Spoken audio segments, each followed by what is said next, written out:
Welcome to In the Lighthouse, your safe harbor from the storm, with your host, the Lighthouse Keeper, Daphne Collins.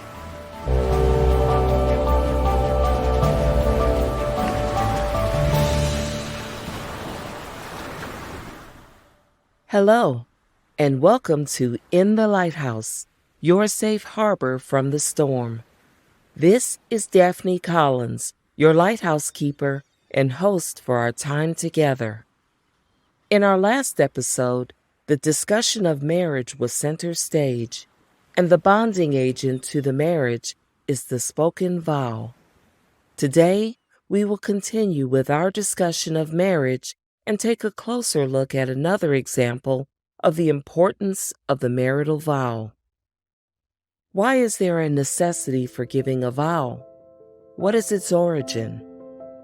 A vow is a promise, a pledge to uphold a covenant, which has its origins in the creation of our biblical history. Indeed, the first covenant of humanity with God was marriage.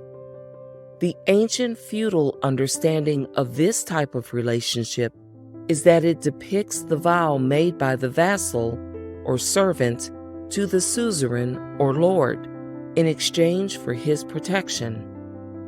When a man and woman marry, by faith, they enter into a covenant with God as one flesh and hold to Christ as the center of their marital lives in fellowship with the church.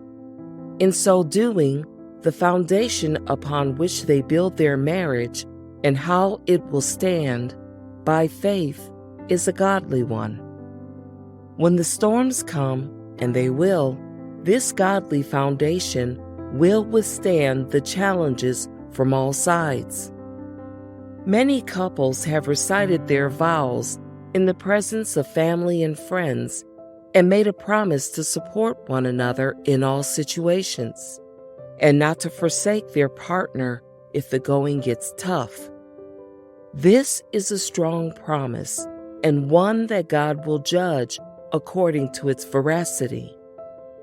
This episode is entitled In Sickness and in Health, and our guests here in the Lighthouse are Alan and Janet, a couple who have weathered the storms of life together through all manner of turbulence. Promises made and kept by a trustworthy partner are those that are highly valued. They supply comfort to the suffering soul, knowing that as the dawn breaks, their morning star is still with them. When a debilitating illness affects the family, how will God show His glory? Alan and Janet will tell us their story and how God displayed His marvelous grace. Okay, let's get started.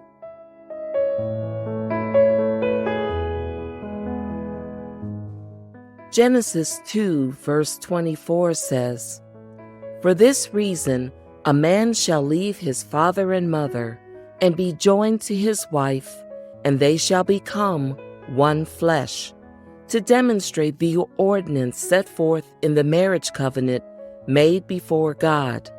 They are to rely on one another in all things. The mystery and difficulty of this type of union implies sacrificial responsibility, putting your spouse's needs before your own. The Apostle Paul exhorts men, "Husbands, love your wives as Christ loved the church and gave himself up for her." In the same way, husbands should love their wives as their own bodies. He who loves his wife loves himself. Likewise, women are to uphold their sacrificial responsibility in the marital covenant when they submit to the care of their husbands as to the Lord, because the greater responsibility has been placed upon the husband by the Lord. Alan and Janet learned and matured as a couple in the application of this difficult but necessary ingredient for a lasting marriage. The testing of a bonded relationship amid the turbulence of sustained illness can have devastating effects if it is not grounded in faith. We will now hear how Alan and Janet have remained grounded in their love for one another in sickness and in health. Some parts of what is spoken may not be suitable for certain audiences. Therefore, I caution adults and parents to use discretion with their young ones when listening to this episode. I'm so glad to have with us today Alan and Janet. Welcome, folks. How are you? Hi. Good. How you doing? Oh, I'm doing just great. And we just really are so happy to have you here in the Lighthouse. And what we want to do is have our listening audience listen to your story, a story that, Janet, you want to be able to share with us today. And this is concerning something that could be near and dear to the hearts of many people, and that is addiction. And Janet, your story is a compelling one because what I do know about you and from talking with you and with Alan is that addiction played a major part in your lives, in your marriage, and it also had effects later on, of which I'd like you to be able to point out. But more importantly, for you to share what happened, what precipitated things that happened on the back end of your life, letting you just begin right now at the early part of your story and what you want to say to everyone here. Well, the early part of my story starts in my 20s when I was diagnosed with fatty liver. And as the years went on, I was married to Alan in 1973, and we chose a life together and eventually had children in my 30s. And then in my 40s, and this is where the addiction comes in, my 40s and 50s, I started drinking, and then I eventually started drinking heavily. And I can surmise, or Alan can as well, why I did this. Why did I drink? I never could figure that out. Although I do know that even though I had a wonderful husband and beautiful children, I was a little depressed, and I chose as an outlet to drink. Did you work outside the home, Janet? Actually, we both worked at home. I worked with clay, and Alan did custom cabinets. So we were homebound pretty much all the time because he worked at his shop and I worked in my studio. And it gave us an opportunity to not only work at home, and that was our livelihood, but also be available for our children and to volunteer as well in the schools and church and wherever else we were able to volunteer and do things for the community. But that didn't stop me from drinking. So you had, how many children did you? We have 3. Okay, so you had your children at home, bringing them up, volunteering, worked from home, the two of you. So there was a good camaraderie in doing what you were doing as a couple. Yes, and we worked together as well, too, because he would help me with my work and I would help him with his business as well. So everything was kind of intertwined. This went on from, well, we moved from 73, and after getting married, we moved 7 years later to the Sierra Mountains. And we were a little bit isolated as well. We lived in a little teeny, it's not even a town, it was a community. Yeah. I think there was a total of maybe 60 homes, and that was it. Okay, so your community was very small and you were somewhat isolated. And during this particular time of the move, you were also drinking heavily. Were you a closet drinker? Did you and Alan drink together?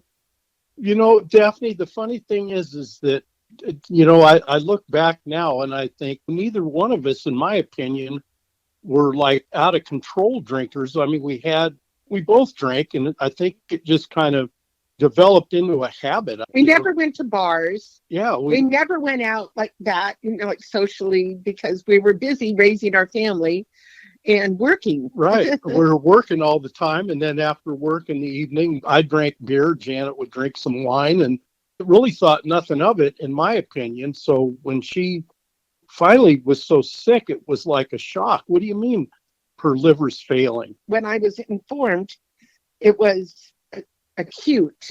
And when I went to the doctors that day, it was a little bit of a shock because they said I was in fourth stage liver failure. And like, what is that? What I had no idea the consequences. I had no idea what was going to happen in the future. I had no idea this meant basically I'm dying. If we could go back to the drinking that precipitated even coming to that point where you received this diagnosis, you began drinking more heavily. When would that have happened? Were you aware? After having my children, and they were older, I felt a little more comfortable. And so I was in my 40s then and my 50s when I started drinking Were you more heavily. dealing with more depression? And did you find yourself drinking to the point of intoxication where, Alan, did you notice more intoxication where it seems like it was more prevalent than before? Well, that's a tough one for me to answer on her behalf. But like I said, the way I recollect everything, I didn't consider ourselves heavy drinkers. My dad was a heavy drinker, but the little bit that I felt we were drinking, I had no idea that it was doing any kind of damage. So it was kind of a shock to both of us, to get a diagnosis. In fact, there was one doctor that I had taken her to, and the doctor looked at her and said, "No, people with liver failure are yellow as bananas. You're not yellow," So it was a shock. A total shock. It was like, okay, well, I guess that's the diagnosis. I mean, she was definitely sick. In fact, I think in the very beginning, they thought she had pancreatitis, and they tested her for that and then tested her for liver. And they said, no, your liver is gone. Basically gone. To me, if somebody that drank to the point where they fried their liver had to be seriously drinking every day from morning till night, that was my idea of somebody that would be diagnosed with cirrhosis of the liver. So I added basically poison to my body because on top of my fatty liver, I did just more damage by drinking. I see. So the alcohol more or less just exacerbated an already existing condition. Exactly. Right. Exactly. Unbeknownst to either one of us. Right. I guess we just didn't educate ourselves enough on fatty liver, but who thinks about that? That was something she was diagnosed with prior to me even meeting her. So it was kind of a shock. Yeah. I mean, it still is. I still think about it and I go, my God, that doesn't seem like that much alcohol to do that kind of damage. But apparently that was, that's what was going on. Well, I do have a question. Did you feel that you were an alcoholic? I think looking back, I would say yes, absolutely. Why? Because looking back for me, I drank in excess. But I didn't, you don't realize it. When you're addicted to something, it becomes a way of life. So you're oblivious to the addiction itself. You're in the habit. It becomes a habit. Can you give me an example of how that is different from a casual drinker? How was it for you? It was that I drank every night, as opposed to a casual drinker that will maybe have a cocktail going out, to dinner, or drink maybe once a week or once a month. I drank every night. Did it change from just consumption of wine, or did you drink other alcoholic beverages? why, if I did have the opportunity to have something else, I did. If we did meet up with friends or go out.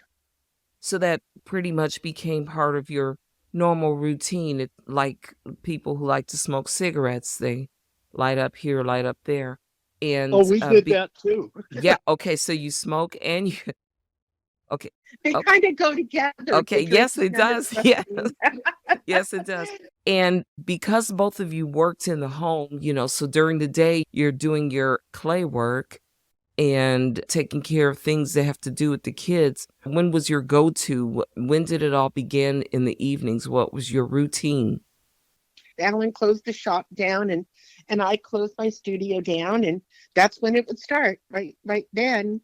One thing about us, we were functional. That's not a great excuse. No, I hear what you're saying. We were functional. We continued to even work if a client called that night, or a customer, I should say.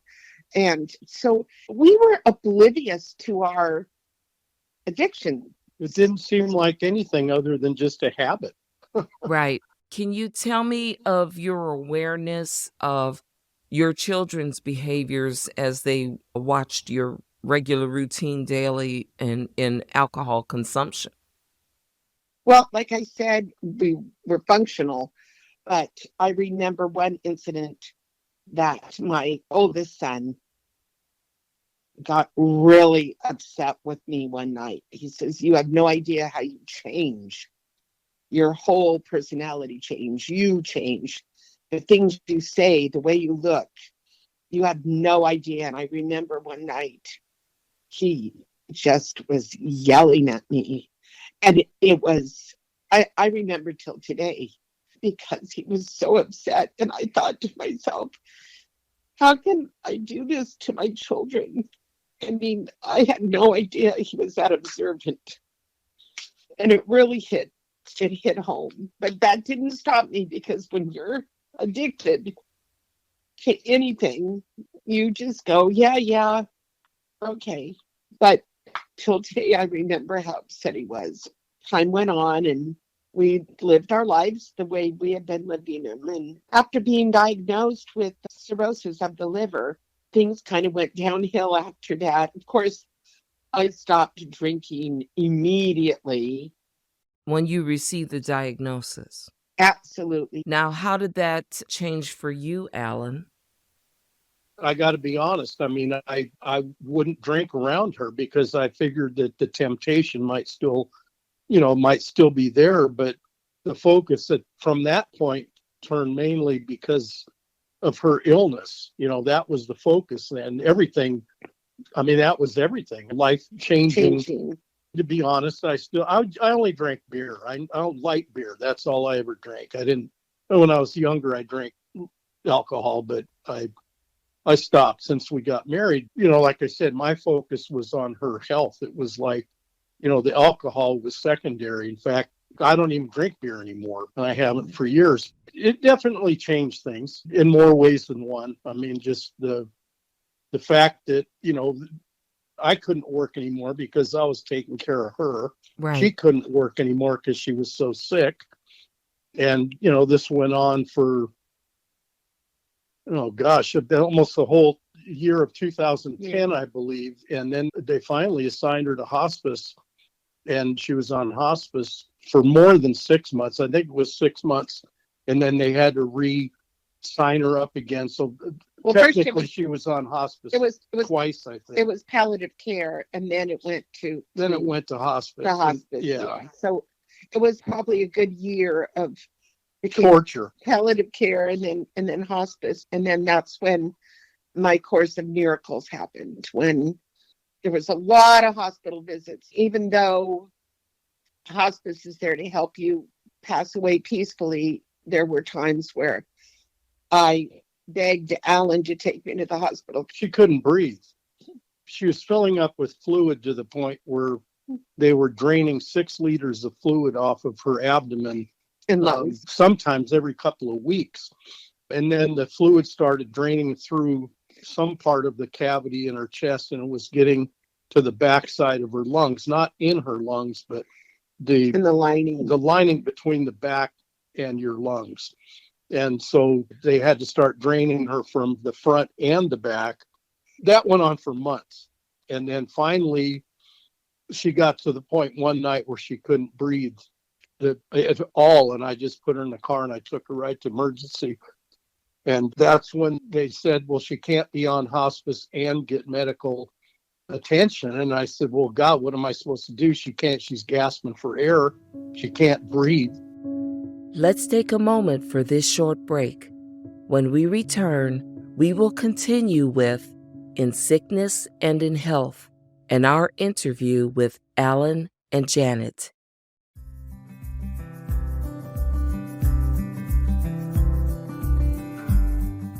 Did you know there is no salvation without the preaching of Bible doctrine? No one can believe on Jesus Christ until they have heard and believed the truth about him. However, saving faith and eternal life are much more than a mere head knowledge of Bible doctrine. You see, doctrine knows that all men are sinful. Saving faith believes that I am a sinner, the chief of sinners, in fact. Doctrine knows that God elected a people to salvation. Saving faith believes that my only hope of salvation is that God chose me, because left to myself, I would never have chosen him. Doctrine knows that Christ died for sinners. Saving faith believes that the only way the sin of a sinner like me could be forgiven is if Christ died for me. Doctrine knows that life is in Christ. Saving faith believes that Christ is my life. Praise the Lord. Beloved, in 1 Timothy 4:6 and Titus 1:9, Paul instructed Timothy, nourish your soul in sound doctrine and hold fast to it. How do we do this? By reading and studying God's Word and by learning from preachers who teach verse by verse from the Bible. Why is this important? Because only in these teachings is where saving faith comes from. You cannot come to the knowledge of Jesus Christ anywhere else or by any other means. Boy, I need sound doctrine in my life. How about you?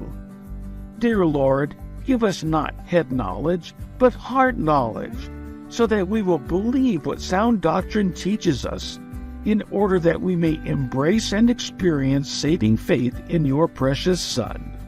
This is Lane Wilder for Carry the Light Ministries, bringing you insights from an elder.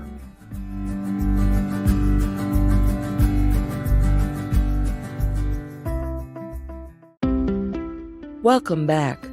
We will now continue to the conclusion of In Sickness and in Health and our interview with Alan and Janet. We lived in an area where the closest medical facility was over an hour away. And it wasn't just on a freeway, it was through mountainous roads. So it was difficult to get to the hospital and, anything less than hour plus. From that point, it was one of those things where everything lined up perfect. There was a traveling doctor. Here, you talk from. Oh, honey. Sorry, when you think back about the miracle, it was just, like I said, a course of miracles. And as Alan was saying, there was a traveling doctor that came through town in this little hospital that he took me to an hour away. And he said, what are you doing here? And I said, I'm dying. And I couldn't understand what he was saying because she was too sick. She was basically like just a shell laying in a bed. I mean, she couldn't communicate. She couldn't remember anything. I was there at the hospital and I left to go get lunch. And he happened by her room and he said, where's this lady's, caregiver or husband or anybody? And they said, well, he just left to go get lunch. He'll be right back. He said, well, when he comes back, here's a phone number to call. Have him call me. And so I did. And he said, what's your wife doing here? And I said, well, she's sick. And he said, well, nobody here can help her. She needs to be in a transplant hospital in San Francisco. So that's where the whole thing started. He gave me a phone number to call, and he said, call this number. And he said, don't give up. He said, you're going to have a hard time getting through. He said, it's not easy to get to that point, but It takes months. I got on the phone, went home, got on the phone, and I spent literally 2 days back and forth with people in San Francisco. And he got me an appointment. Yeah, got her an appointment.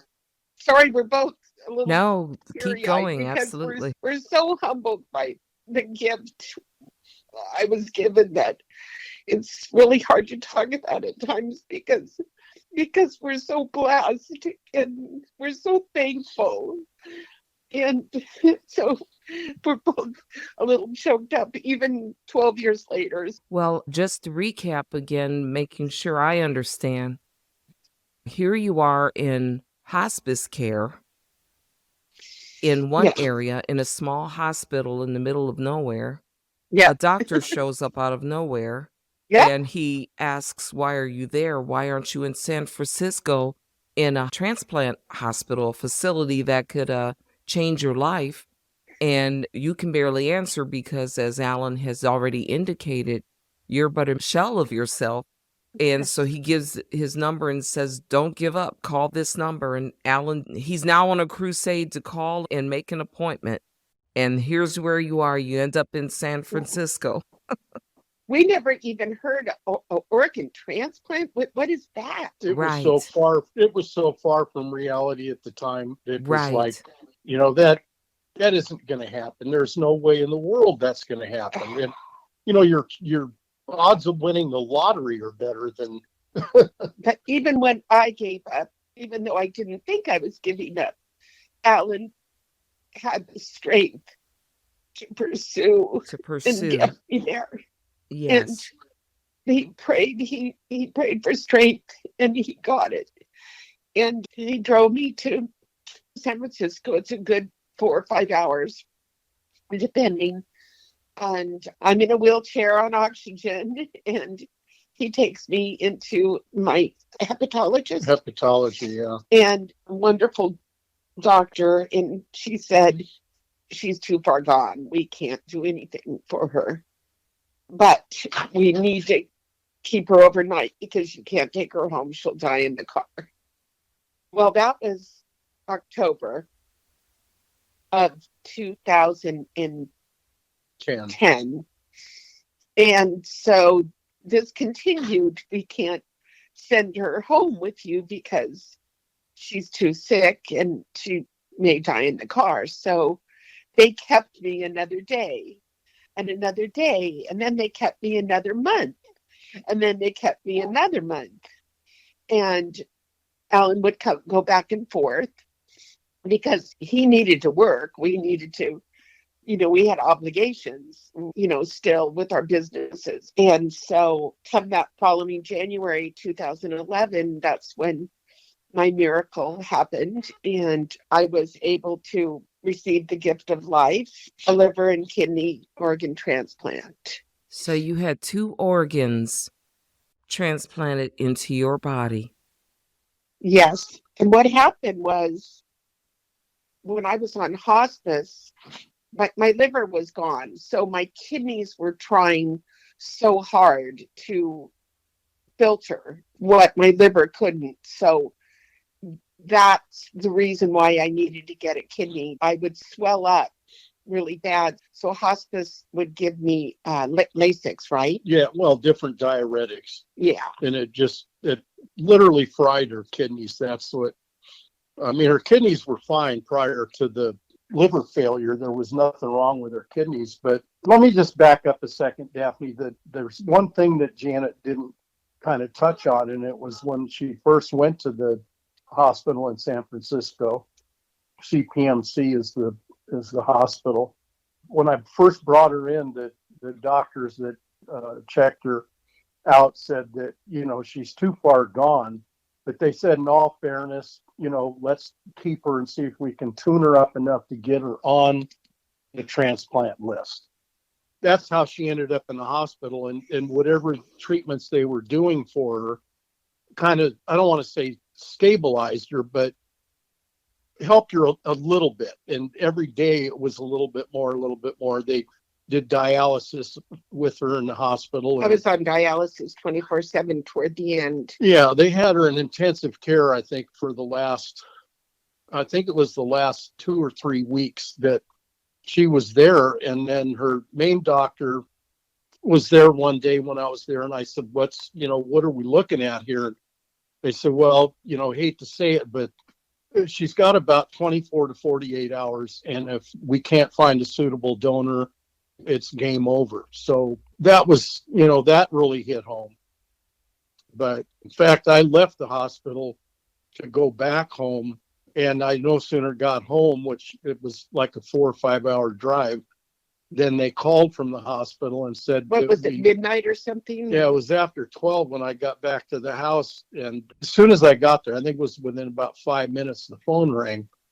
And they said, we found a donor and we're going to start surgery at 4 a.m.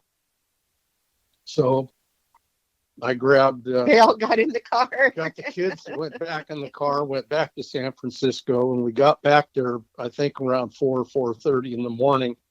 And they started the surgery, and that was, I think it was 10 to 12 hours is what the surgery was. And she ended up spending, well, let's see, that was January, beginning of January. I think it was March or April when she finally got to come home.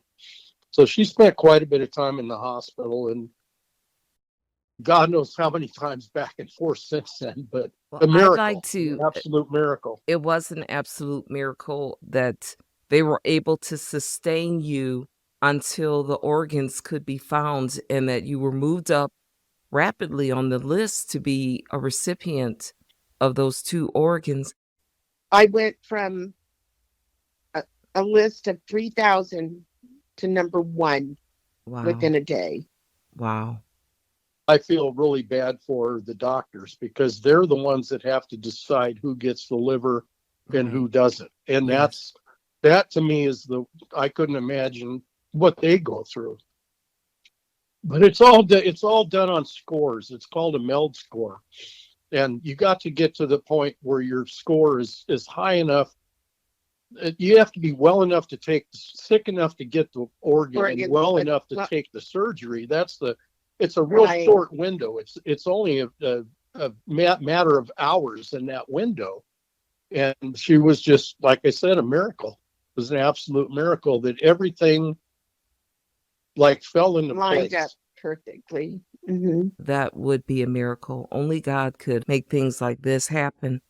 I wanted to ask you, because earlier, Janet, you were speaking of your son's declaration of what you looked like while you were drinking, and they would have gone through all of this with the 2 of you, hearing about your diagnosis, participating with you in those journeys, those trips up to San Francisco.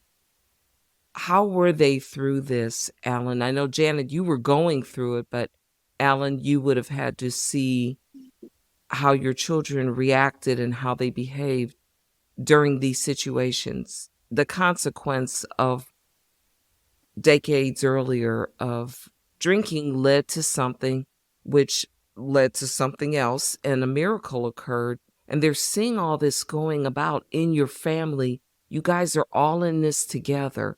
How did that look? Everyone was pulling for her. I didn't see anything like animosity or whatever, well, you brought this on yourself type of thing or whatever. I didn't see that in the kids, and I certainly didn't feel it. It was, it was one of those things where it was, I think, a surprise to everybody. I do think that my one son that was upset with me that time when he was, yelling, and I think at first it was sad for everybody because I was dying, but I think at first he was a little hesitant when he would come to visit. You kind of got yourself into this kind of thing, but that was just my take. Right. But here now we live with them. Everything's fine. Everything's wonderful now. It was reaping the consequences of your mistakes. And, in my case, addiction of drinking. You don't stop thinking about what you've done in the past. You don't. And you also feel so blessed that you are saved that you want to do something for others and give to others. Yes. And my life was saved. I don't think I can ever give back what I've been given. I try to, through groups I belong to, help others, whether it's emotionally, help them financially, or guiding them through the different phases. And then every time in my groups that I hear someone has passed, or they didn't get their liver or their kidney or their heart or their lungs or whatever they need, every time I hear that someone has passed, that we've shared years together, talking, that just reinforces how blessed I am. And you just want to do more, because receiving a miracle like this is overwhelming. Sometimes you can't thank God enough for the blessing that's been bestowed upon you. Janet, what do you say to the families who, like your own, what do you say to them as they're going through this difficult period? Let's say they're dealing on the end of the addiction side. They're not at a point where things have all shut down, but they're trying to understand. Oh, everyone's so different. Every single family is different. Every dynamic in that family is different. I actually belong to a group where there's no judgment at all. I mean, I belong to a lot of liver and kidney groups. Yes. And other organ transplant groups, but this one is no judgment. And there are a lot of people in that one group, they still drink, or in the past they've done drugs. And every day is a miracle for some, and other days people are crying and upset because they just can't shake their addiction. We're just humans, and in our best way, I think about something before I type it or say it, and I just have to have the compassion for them that my family had for me. And I've been so blessed that my family stuck it out with me, and when I lost faith, they had it, and it carried me through it all. That is beautiful. Alan, I have one final question, and I'd like you to answer. This is concerning the spouse of someone going through these challenging times. You were with Janet through all of this, and you are still with Janet through it all. How do you encourage the spouse of or someone who's significant to the person that they're with to make it through this, that they could see through this? Oh boy, that's a tough one. I guess it just depends on the bond that they have with their spouse. That's the only thing I could say. I took my vows very seriously. I would have never left. And that's another thing that happens when someone gets sick, and whether it's an organ transplant or whether, whatever, for whatever reason, is that it's easier to leave that person than it is to stick it out and care for them. And Alan stuck it out with me to the bitter end, and still is. He's still taking me to my doctor appointments and in hospital visits and stuff. And we try to help those people that their spouses or their better halves have not so better, have left them. Right. Because they're not equipped, they're not strong enough. I don't want to say they're not strong enough. That's judgment. Well, I look at it as like, how would I feel if I was the one that was sick and my wife left me? That's something I couldn't live with.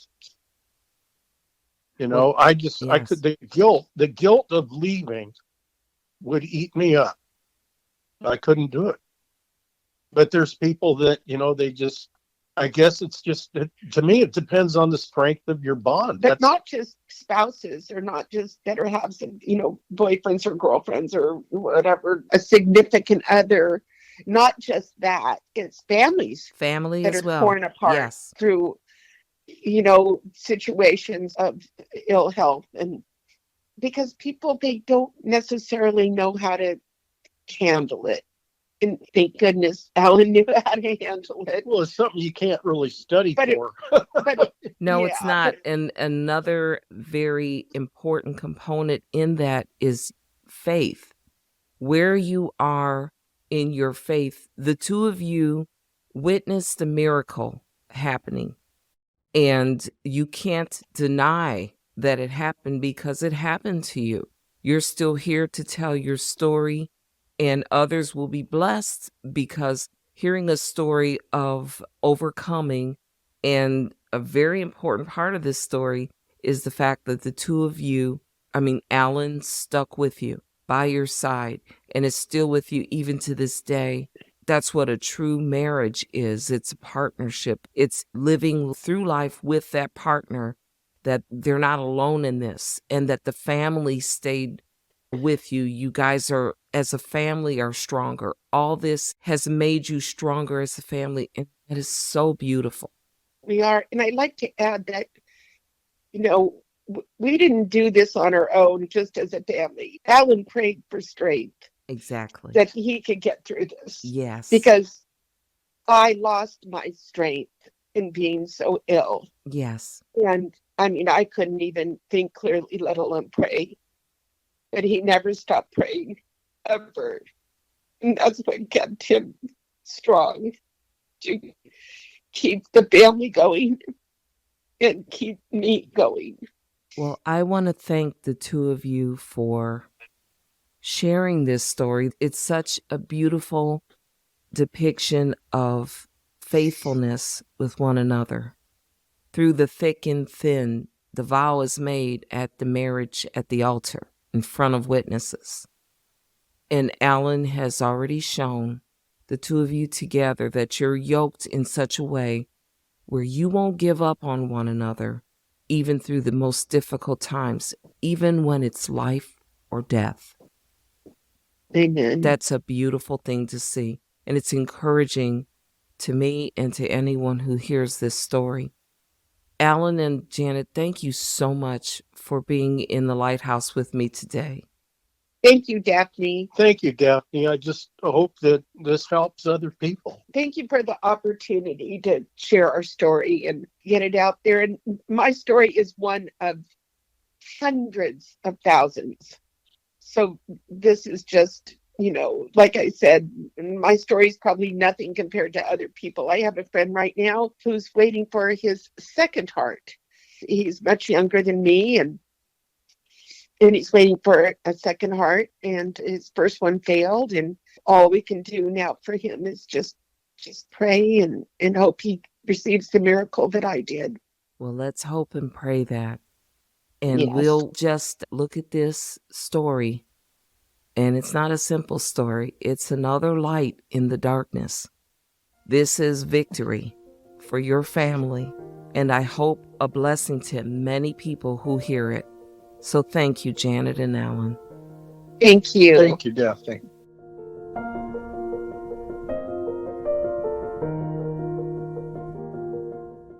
Thank you for joining me today here in the Lighthouse. I want to especially thank our wonderful friends, Alan and Janet, for sharing their compelling story of God's abiding grace over alcohol addiction, leading up to a life-altering illness, only to come to the jewel of their journey together, a miracle, the gift of life. Their story reminds us that we are not alone. When we pray to God for strength and belief, we enter a place of the unknown with a glimmer of hope to sustain us. God hears us, and by the riches of His sovereign glory, supplies our needs. Janet and Alan are first-hand witnesses to God's abiding grace and miraculous provision. They are grateful recipients and confessors of His glory. What a beautiful gift of love to a couple who honored their covenant with their God and to one another. We hope you enjoyed listening to this episode.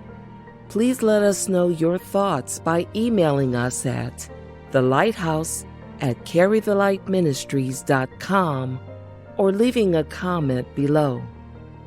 Transcripts and information for this and all future episodes can be found in our show notes on our website at www.carrythelightministries.com. Before you leave, don't forget to hit that subscribe button and like us to give this ministry a boost in the algorithms. I'm your lighthouse keeper, Daphne Collins, with Carry the Light Ministries. Until next time, be blessed.